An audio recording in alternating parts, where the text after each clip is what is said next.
Perkenalkan, nama saya Christine Hartati Lawole, Prodi PGSD, PPG Perjabatan Gelombang Kedua. Berikut tugas elaborasi pemahaman, evaluasi, dan pemahaman dalam penilaian UBD. Membandingkan hasil final kelompok berdasarkan literatur yang ada, baik dari majalah, buku, jurnal, artikel, dan sebagainya. Pertama, saya membandingkannya dengan kelompok 1, yaitu aspek menjelaskan. Menurut kelompok 1, kemampuan menjelaskan yaitu menjelaskan suatu data fakta berdasarkan kejadian yang sebenarnya.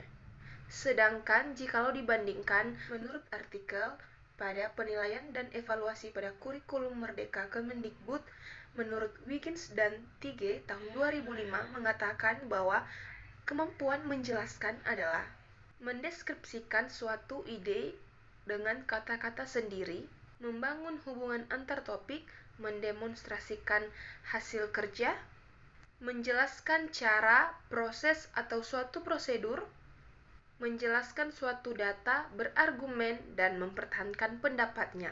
Aspek yang kedua, yaitu kemampuan interpretasi atau menafsirkan.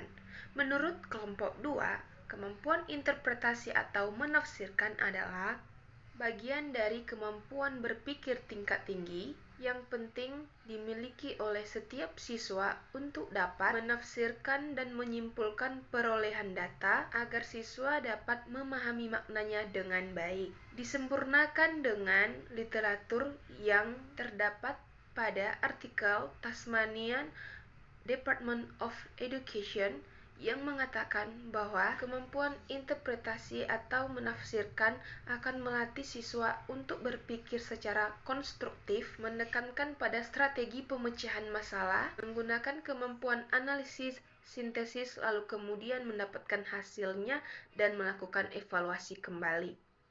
Selanjutnya, aspek yang ketiga yaitu kemampuan aplikasi atau menerapkan. Menurut kelompok 3, kemampuan mengaplikasikan di mana peserta didik dapat menerapkan secara efektif, menggunakan dan menyesuaikan dari apa yang diketahui dari konteks yang beragam dan nyata. Sedikit terdapat perbedaan berdasarkan literatur yang ada, yaitu berdasarkan hasil jurnal oleh Nazir M. yang dipublikasikan di Bogor tahun 2005 mengatakan bahwa menginterpretasikan ialah kemampuan menciptakan sesuatu dari hasil peningkatan pemahaman akan pelajaran, termasuk kemampuan untuk mengkritik, membuat analogi dan metafora, menarik kesimpulan, membangun makna, menerjemahkan, memprediksi, dan menghipotesiskan, serta dapat menjelaskan cerita yang bermakna. Demikian hasil elaborasi pemahaman membandingkan hasil final beberapa kelompok dengan literatur yang ada. Ada 3 aspek yang saya bandingkan, yaitu kemampuan menjelaskan, kemampuan menafsirkan, dan terakhir kemampuan mengaplikasikan. Terima kasih atas perhatiannya. Akhir kata saya ucapkan terima kasih.